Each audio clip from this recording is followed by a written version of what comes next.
Hello, everybody out there in Rumble, X, and YouTube land. Welcome back to Diego Knows.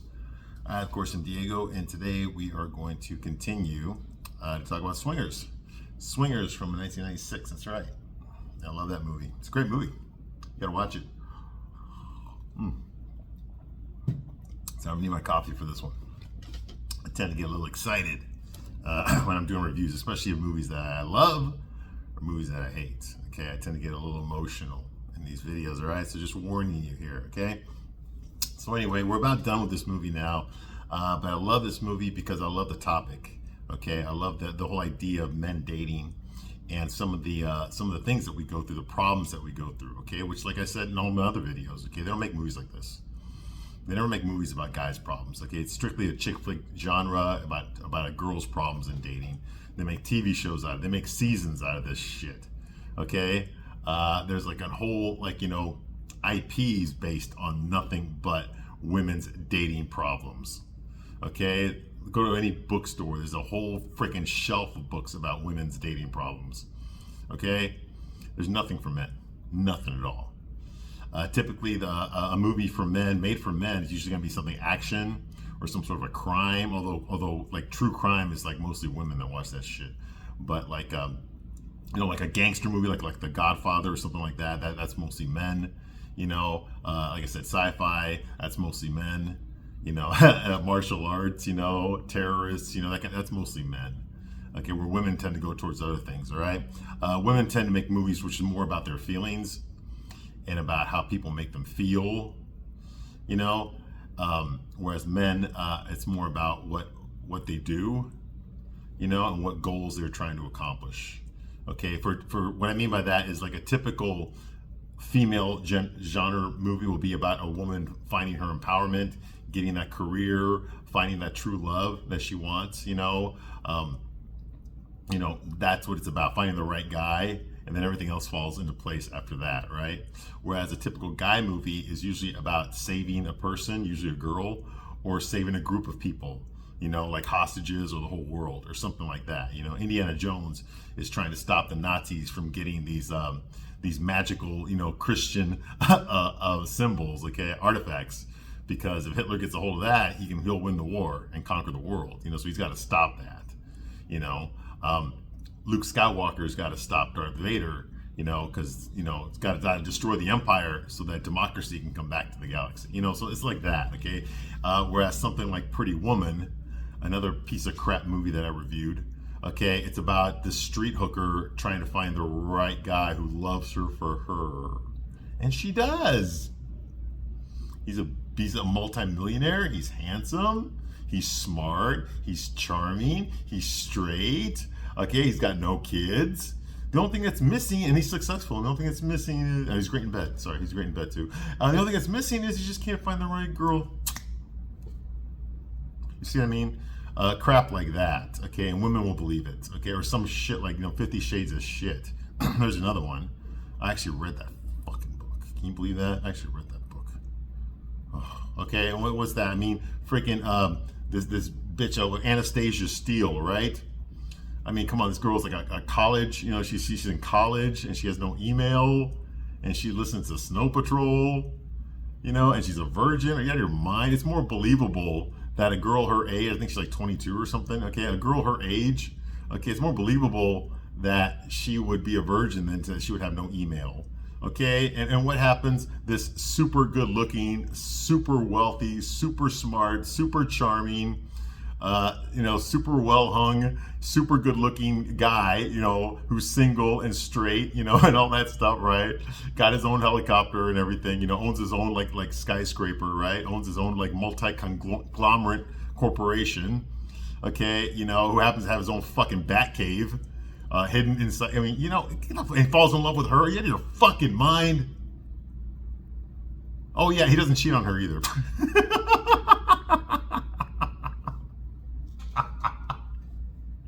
You know what that is? You know what that is? Like, here's a mouse, right? Here's a mouse, right? You know what that is?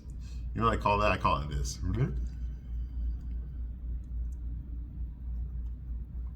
That's what that is, okay? And you women know exactly what I'm fucking talking about. That's what that is, okay? It's not real. But you girls think it's real. You think that can actually happen to you, right? Get the fuck out of here, all right?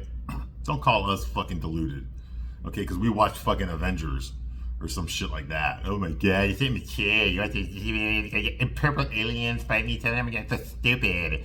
Oh god. But yeah, you're gonna fucking cream off to fucking 50 Shades of shit.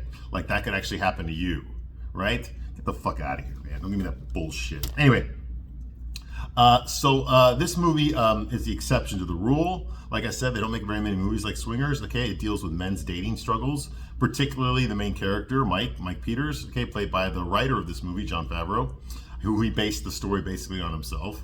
Okay, him and Ron Livingston, who's also in this movie, he plays the character of Rob. They were friends in New York, and then they went to Chicago together. Oh, actually, no, I think they actually met in Chicago. They met in Chicago. They worked at the Improv Olympic, which is like a comedy club. I've been there myself. I'm from Chicago. Okay, no, I wasn't there when they were there. Okay, that was before my time. But so they were there, and they decided to go to LA together and try to make it as actors. Okay, and they did. And so Jon Favreau wrote a script. He wrote this, okay? He cast himself as the main character, okay? And this was based on a lot of things that he had to go through. He had a girlfriend back in Chicago. He had to break up with her in order to move to LA, and he spent the first 6 months in LA trying to get acting work. He got a little bit of it, like he had a small role in Rudy. That's that college football movie with Sean Astin, okay? And Vince Vaughn was also in that movie. He had a small role in that movie too. In fact, that's where Jon Favreau and Vince Vaughn first met each other. And then later on, this is the first movie they did together where they were leads. But they were both minor characters in Rudy, and that's where they first met. That's what gave Jon Favreau the idea to get his friend Vince Vaughn to be in this movie. And then later on, they made another movie called Made, which was about, I haven't seen that one yet, but I'm gonna have to check it out. Okay, and Vince Vaughn, of course, blew up after this. This is the movie that put Vince Vaughn on the map and put Jon Favreau on the map too. Obviously Jon Favreau is a comedian and a writer and an actor, but mostly what he's known for today is as a director. Okay, he's an incredible director. He really is. Okay, he created The Mandalorian for Lucasfilm, which is the one good Lucasfilm Star Wars IP that's out there right now. It's the only thing, and it's not really that good anymore because season 3 sucked ass and nobody liked it. And I'm not even that big. I'm a big Star Wars fan, but I'm not like religious about it or nothing like that. I just like it if I see it, and what they produce has been crap. But Jon Favreau, so he's the one that kickstarted the MCU, the Marvel Cinematic Universe. He's the one that did Iron Man. He's the one that petitioned to get Robert Downey Jr. to play Iron Man. He directed the first Iron Man movie. Okay, he was the father of the MCU, which was the most successful film franchise in history. Okay, it's shit now. With the exception of Deadpool, Wolverine. What did Marvel have before that? Well, they had fucking The Marvels, which is one of the lowest grossing movies of all time, considering they spent about $300 million to make that movie. Okay, Brie Larson, fuck you. Okay, nobody likes her. Nobody likes that idea. Okay, of Captain Marvel. She's not Captain Marvel. I'm a comic book nerd. She ain't Captain Marvel. Never was. She was Miss Marvel. Okay, she wasn't some fucking man-hating lesbian, who's overpowered like she is in these movies. With no fucking personality. No, and no charm at all. No. Okay, and they give us Ant-Man, Quantumania, Commie-Mania. And that one, I think what's his name did okay as Kang the Conqueror, but he fucked himself because he beat up his girlfriend, and got convicted for it. So of course they had to get rid of him out of the MCU. But Kang the Conqueror, what the hell is his name now? I can't remember his name, but you know what I'm talking about. Okay, so he ruined his own career. He torpedoed his own career. But that movie wasn't very good. Although I did like his portrayal of Kang, despite the fact that Kang in the comic book is white, not black. Okay, I think he did a good job, the menace and all that. But nobody really liked Ant-Man Quantumania, and I can't blame him. The whole movie takes place in the quantum realm. What the fuck is this? You can have some of it take place. I don't have the whole movie take place. I don't want to see that crap. It's just ugly CGI, So there's that, and just like they've been having more misses than hits. They had Spider-Man No Way Home, okay, but that was great, but that was a Sony movie. Sony got the bulk of that money. It wasn't Marvel. The last really superstar hit, other than Deadpool Wolverine, which, by the way, Jon Favreau is in Deadpool Wolverine. He has a small role in that movie, playing Happy Hogan, the character he played in the Iron Man and Avengers movies. But the last really good MCU movie that made a lot of money was Avengers Endgame. Okay, and that was in 2019. That's 5 years ago. Okay, so yeah, they definitely dropped the ball. Black Widow sucked. I saw that piece of crap. Why do you make a movie about a character that you already killed off in the movies, and you make a prequel about her? She ain't gonna die in it. So what are the stakes? It was just there to introduce fucking Florence Pugh as the new Black Widow. Okay, and I'm sorry. Okay, I know that Hollywood loves Florence Pugh right now. They're putting her in everything. Okay, she's in Oppenheimer, and she's in this stupid ass Stepford Wives remake thing with Olivia Wilde, and it's just like, okay, and you see her on the red carpet, she thinks that she's a fucking 10 when Florence Pugh is like a 4 or a 5. I would say a 4. She's a 4, a solid 4. Okay, she's not that great looking, she's not that beautiful. Okay, but Hollywood's fawning over her. I don't really know of any fans that are fawning over her. But I know Hollywood, the people that, the agents and all that, the producers, they're fawning over her. They're giving her all these fucking acting jobs, okay? But I don't think she's all that at all. I don't. Scarlett Johansson is better looking than Florence Pugh. I'd rather see Scarlett Johansson in a tight leather suit than look at, Florence Pugh in a tight leather suit, because she's got no real body. She's got no real nothing going on there, okay? She just doesn't do it for me, okay? I like women that look like fucking, women, not 13-year-old girls, okay, like Florence Pugh does. But anyway, no development. Okay, so, God, I got lost track here, right? The point is that Jon Favreau, okay, he's a big name now, okay, but this is the movie that really started him off in his career. He directed Elf with Will Ferrell, and that was a big hit. I didn't think it was that great, but a lot of people I know thought it was wonderful, okay, so he's done a lot of things. Okay, he's very, very, very popular, very successful filmmaker in Hollywood right now. And this is the movie that started it all off. And the fact that so many people don't even know about this movie, it's really sad. Because this movie, I saw this movie, I didn't see it in the theaters when it first came out. Okay, a very limited release. It was a Harvey Weinstein. Yes, Miramax. They released this movie, okay? Harvey Weinstein, yeah, he bought that movie. So you know what that means. That means he fucked all the girls that are in this movie, okay? And yes, I'm looking at you, Heather Graham. I'm looking at you, Heather Graham. Oh yeah.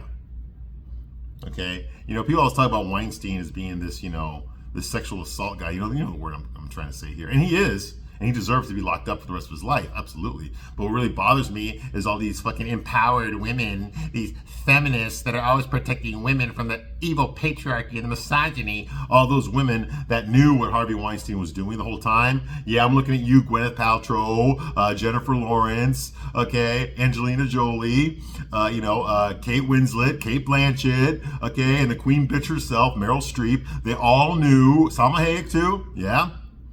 She hadn't married her French billionaire yet, okay? They all knew what Harvey Weinstein was doing. You know how they knew? Because he fucked them too. Yeah. Yeah, he did. That's how they knew, because they had to fuck him too, okay? Everyone knew what he was doing, and they said nothing because they didn't want to hurt their careers. They did nothing to protect the other women that came in right behind him. Nothing. That's how strong, empowered women they are. Nothing. They did nothing for the other women. Yeah, how's that? Well, unlike them, this movie actually, I think, did a lot of good for men. Those men that have seen it. And women, if you haven't seen it, I highly recommend you watch this movie because you will learn so much about men. Because let's face it, ladies, you don't spend a lot of time thinking about our dating problems, the things that we go through. You think a lot more about your problems than the things that you go through and other women like you go through. Okay, you're obsessed with that stuff. Okay, you're not really obsessed with our problems, and nor should you be. Okay, just like we don't give two fucking shits about your problems as well. As far as your dating, really, if you're out of shape or something, do you really want us having to point that out to you and telling you what to do unsolicited? Okay, are we going to agonize over whether or not you lose 10 pounds? No, we're not. We're not. We expect you to take care of that shit on your own. You don't need us for that. Okay? And vice versa. Okay? So, we handle our own shit. Okay? We don't need you to handle it for us. Okay? And vice versa. All right? You handle your own shit. Okay? I'm not here to fucking write a diet book to teach you how to fucking look good. Okay? You should already fucking know that. All right? You grew up a fucking woman. Okay? You should already fucking know how to look good and what looks good and what men are attracted to. That's your job, not mine. Okay? Just like it's not your job to teach me how to pick up girls. That's my job to figure that shit out, all right? Use the resources that I have, okay? And that's what being a man is all about. That's what being an adult is all about, handling your own shit. And this movie, we see the transformation of Mike Peters, from going a guy, a soy boy, beta male, who's crying about a girl that they broke up 6 months ago. She's already fucking somebody else. He has not heard from her. He's been crying, metaphorically. Okay, he's been crying about this girl. He checks his messages every single day to see if she left a message from New York. You know, he's considering quitting, giving up on his acting career because he hasn't really made it yet. You know, even though he's only been 6 months, and moving back to New York to try to win her back. Okay, he sees himself as a failure. He has no game with women, and he knows that. Okay, he's been in a relationship for 6 years with this girl. So, like, you know, him out there dating a lot of girls is like he hasn't done that in many years. Okay, he's not like a player. He's not the kind of guy that's just gonna fuck different women every night or lie to women to get laid. That's his friend Trent. Trent does that shit. Yeah, okay, Mike doesn't do that. Mike's looking for romance. He's looking for the one, okay? And because of that, because he believes all this fucking shit that his single mom told him, okay, he's so concerned with not offending women and coming across as a gentleman, what he's coming across as and what he's turned himself into is a cuck, okay? The guy that his girlfriend is fucking other guys behind his back. Okay, that's what he's turned himself into, okay, because he has no self-confidence, okay? He doesn't stand up for anything, you know, and if you don't stand up for anything, then you're standing up for nothing, okay? He's got no backbone. He needs his guy friends to bolster his self-esteem, to give him a pep talks and encouragement, just to get a girl's phone number, just to how long should I wait before I call her, you know? And he fucks up, and it's very funny in this movie, you know? He meets a girl that he's very attracted to, a girl definitely out of his league. Okay, you know, he's not the best looking guy in the world. He doesn't look like fucking Brad Pitt. He doesn't have a six-pack abs. He's not exceptionally tall. Okay, you know, he's not wealthy at all. I mean, his character isn't. Okay, he's not famous. Okay, he hasn't made it yet. Okay, he's still trying to hustle acting jobs and try, you know, he even had to apply at a fucking Starbucks to get a job. All right, I mean, he's not exactly living the dream yet. Okay, he's trying. Okay, he's trying to make it there. Okay, and there's a lot about the industry he doesn't even know. Like, he's got an agent, but he didn't know anything about, like, you know, casting agents or stuff like that. You know, or you know, like CAA. You know, the casting agent companies. You know, the other ones that give you the work. He's got none of that. Okay, his agent specializes in magicians. Okay, so he doesn't even know all the lingo of the industry. Okay, he talks to a woman and she automatically asks him what kind of car you drive, because that's more important to her than him. Okay, because that's the superficiality of living in Hollywood. Okay, and things like this are a blow to his self-esteem. You know, he already feels bad about himself. He's already missing another girl, so he can't really commit himself 100% to finding a new girl because he's still attached to the old one. Even though, despite the fact that she's moved on, she has not called him in 6 months, and he's still kind of hoping. He's hoping that she'll call him, and it bothers him that she doesn't. You know, and he's got too much pride to call her. You know, so it's like, you know, he's fucked either way. And the fact that he does a transformation, he metamorphosizes from being that guy that we all know, and I've been that guy myself at times in my youth. I remember. I know what it's like. And he metamorphosizes into a man, into a guy who's going to take charge of his own life. He's going to take charge of his own sexuality. Okay? It's not the girl's job for him to get laid. It's his job to get laid. Okay? Instead of sitting there with his thumb up his ass waiting for some hot girls to hit on him, because that ain't going to happen, he's going to have to go out there and do the work. He's going to go out there and have to earn it himself. Okay? And you know, and it's funny. The movie's funny watching him try to do that because he fucks it up. He calls a girl 6 times. He blows up her answering machine. The girl that he just met that night. He didn't even get close to waiting 3 days to call her. He called her right away. As soon as he got home, he just got blowing up her phone. You know, revealing information about his insecurities, you know, that she has no business knowing yet. Okay, of course that's going to turn her off, you know? He tries to make jokes to impress girls. They don't laugh. You know, he comes across as an idiot. Okay? He assumes that the waitress at this diner he was at, okay, in Las Vegas, was too dumb to know what the Age of Enlightenment meant, and then she quotes Voltaire to him, and he's like, you know, so he's like, you know, he's not comfortable. Okay, everything he tries to do, he fucks up when it comes to women. Okay, but finally, here in the third act, here he decides, you know, he gets a pep talk from his friend Rob, and he tells him, hey, listen, dude, man, she's a great girl. I know you still miss her and all that, but fuck her. You got to move on with your life, and once you do that, you're going to realize what a beautiful life you actually have. So that's what he needed to hear. So he gets up and he decides to go out there with Trent, okay, and his roommate, and go to a bar. Okay, now of course, you know, Trent and Sue, they like to drink when they go out, but they're going to need a designated driver. Okay, so Mikey, he agrees to be the designated driver. They go to this bar.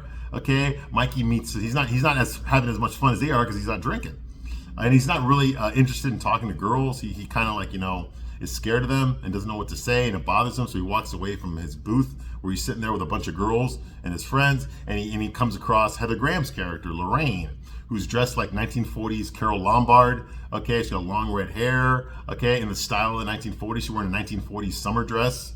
Okay, she's got bright. Heather Graham's very pale skin. She's got very bright red lipstick. Okay, she's very feminine, very pretty. Heather Graham at this time in 1996 was an unknown. Okay, a year later it was Boogie Nights, and that's the movie that put her on the map for at least for a while. I don't know what she's doing now, but she was a big thing in the late 90s. From like 97 to like I'd say 2001, Heather Graham was everywhere. Okay, she was in all sorts of movies, very famous, and then she like fizzled out and disappeared. But this was right before that happened. Okay, so Heather Graham is in there. Lorraine, she's also missing a guy that she left from where the fuck she's from, and she's in LA. Of course, she's in this bar by herself. Bullshit. Okay, that would never happen. She'd be out with her girlfriends. Okay, and no other guys have hit on her. Bullshit. Okay, a girl that looks like that would have been hit on 5 or 6 times before Mikey even got up the courage to go talk to her. Okay, but anyway, she likes Mikey, and they start dancing, and he starts developing feelings for her. She says all the right things. She even caught the little reference that he had for his business card, the Groucho Marx duck from his show in the 1950s. You Bet Your Life. There was a cartoon duck that he used as a logo, and she recognized that on his business card. And no, he says, I've been here 6 months and nobody in LA recognized I got that reference except for you. So there's a little bit of serendipity there. She drives a 1960s car. Okay, so it's a lot of time stuff. All the men characters in this movie, the main characters are all dressed like it's the 1940s. They wear hats, they wear slacks, they don't wear jeans, they don't wear gym shoes, they wear leather shoes, polished. Okay, they wear bowling shirts like Charlie Sheen always wore on 3.5 Men. So they all have short hair. So they're kind of like in the 1940s, no beards, nothing like that, right? Okay, and so he's really excited about this girl. Okay, and then he goes to a diner. Okay, where Trent, Vince Vaughn's character, who noticed the whole thing, he's drunk. He noticed the whole interaction between Mikey and Lorraine. He's happy for him. Okay, and makes a scene at the diner because he's drunk and acting like a fool.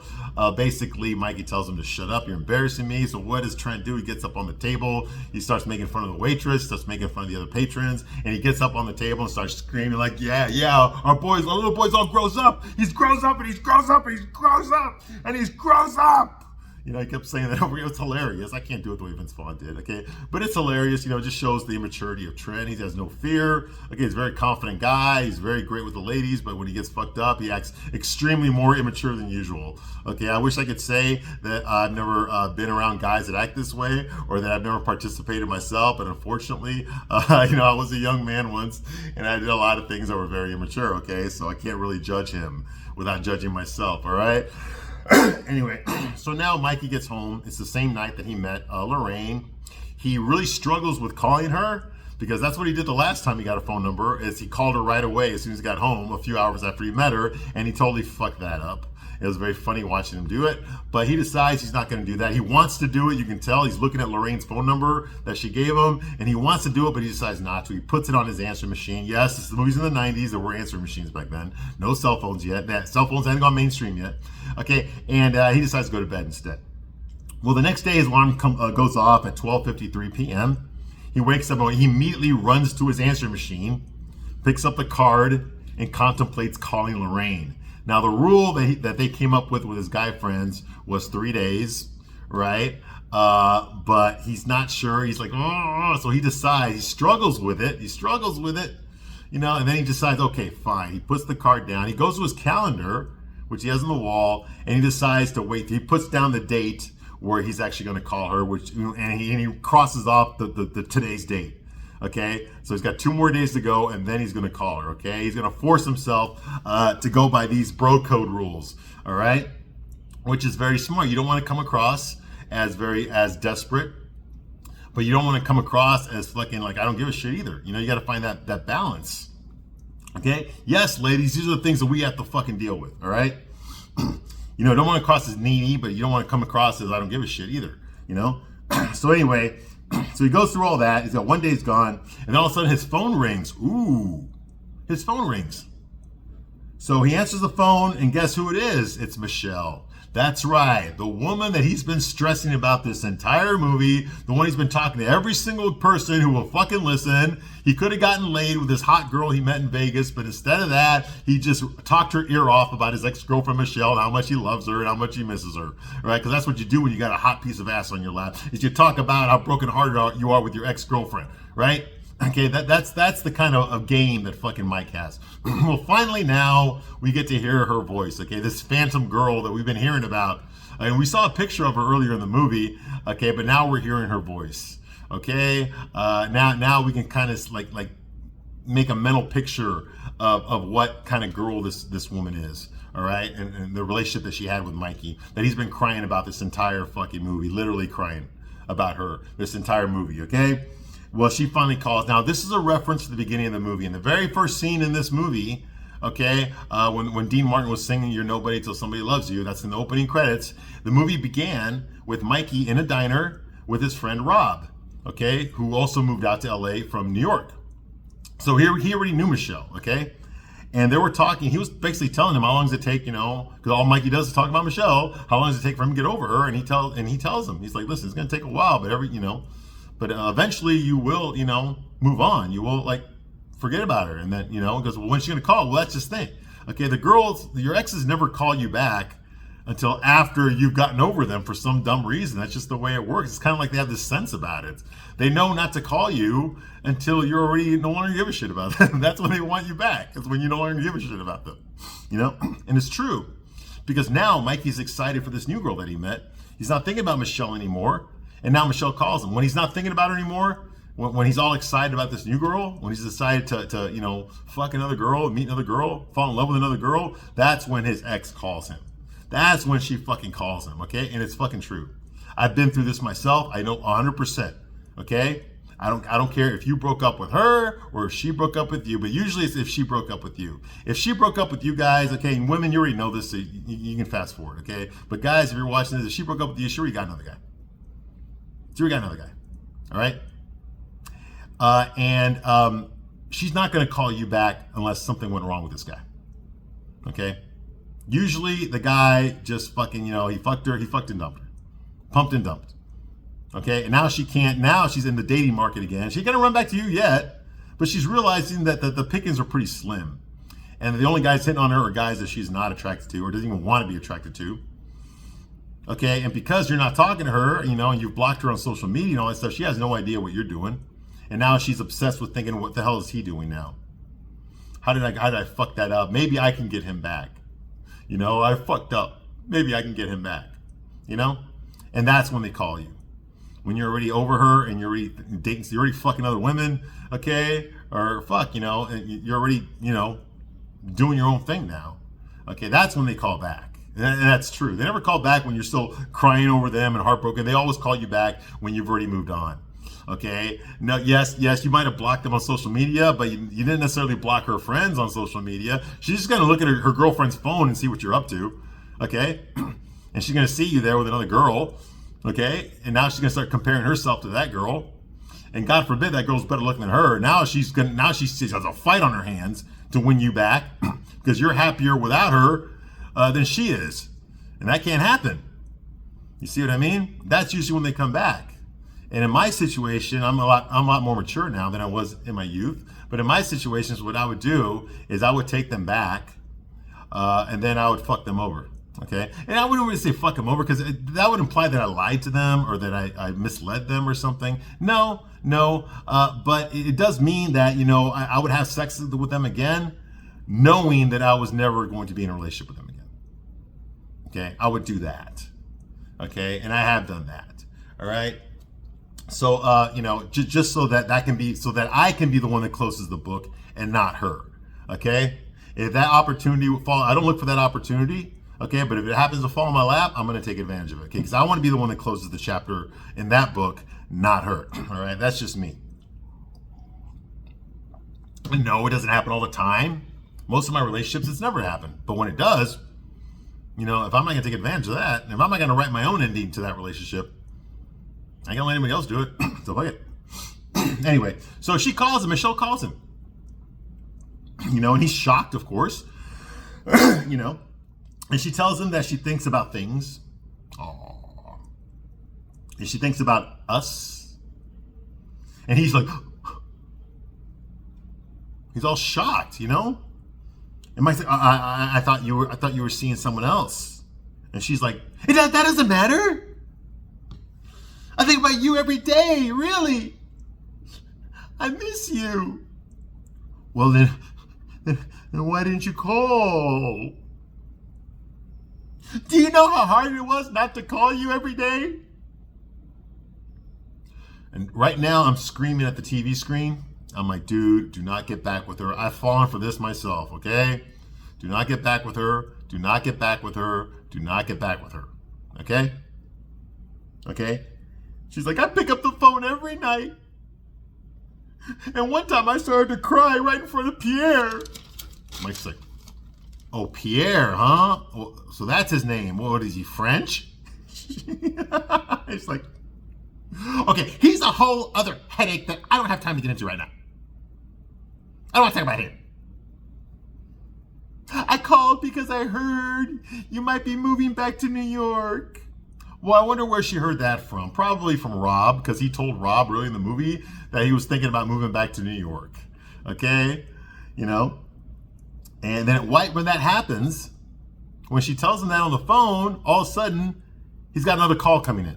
Okay? These are the old 90s phones, okay? It would double click when that meant that someone else was trying to call you while you were on the phone with somebody else. So what you would do is you would hit the whole button, okay? Yes, this is old school. Okay, and that would take that person off, and then whoever's trying to call you, that would answer for them. Okay, and then you'd have to hit the whole button again to get off with that person and get back to the person you were talking to originally. Okay, that's how the old phones used to work. All right, well, he's got another call, okay? So he puts Michelle on hold. He's like, okay, hold on a second, okay? I got another call. I'll be right back. And he answers it. Hello? Guess who it is? It's Lorraine. It's Lorraine, the girl from last night. It's Heather Graham, okay? Now, Mikey's about to shit himself. Oh my God. The woman that he's wanted to call him all this time is on the phone with him. He put her on hold. And the woman that he's crazy about, that he just met last night, now he's talking to her on the phone. She called him. She called him. All right? Okay, and she offers to call, she says, oh, well, if you're talking to somebody, I can always call you back. He's like, no, I want to talk to you. I want to talk to you. You know, okay, I'm going to put my other call on hold and I'll be right back. All right. You know, and then he gets back on with Michelle and he tells her, he said, listen, I don't think I'm going to be moving back to New York after all. Okay. I'll tell you what, why don't I just call you back? Okay. I got to take this other call. And she's like, but I'm about to go out of town for a week. And I mean, the cab's on its way. Can't you just talk to me for a couple of minutes? And Mike's like, well, there's someone holding right now, and I really, really need to talk to that person. Okay, so tell you what, I'll call you when you get back in town, all right? Okay, all right, you have a good one, bye. You know, but sorry, he didn't know, so I said that wrong. He didn't hang up on her. He said, I'll call you back when you get back in town. Is that going to be okay? And then she responds, Michelle responds. She says, I guess so. All right, okay, bye-bye. Look, click. She's going to say, I love you. And he hung up on her before she had a chance to finish that sentence. Like a boss. Like a boss. I was so proud of him. I know he's a fictional character, okay, but I know lots of guys that have been through this. I've been through this myself. Pretty much every guy that's dated more than 2 women in their life has been through this, or some version of this, okay? And, oh God. Like a boss. Hung up on her so he could talk to the new girl. Okay? I was like, yes, this is how you do it. This is how you do it, all right? So it's Lorraine there, and he's just like, okay, I'm back, right? And Lorraine's like, oh, well, you know, I probably should have waited 2 days. That's what all my girlfriends said, you know, like that. That's what my friends all said, but, you know, I mean, God, I sound like such a schoolgirl. Okay, there's this thing going on here at this club called The Room, and it's going to be like they're going to celebrate Sinatra's birthday, and it's one of those Hollywood clubs, you know, with no sign outside. He's just like, listening to her, and I'm really bad at this, but I just like, wanted to know if maybe you like, wanted to go with me. And Mikey's just like,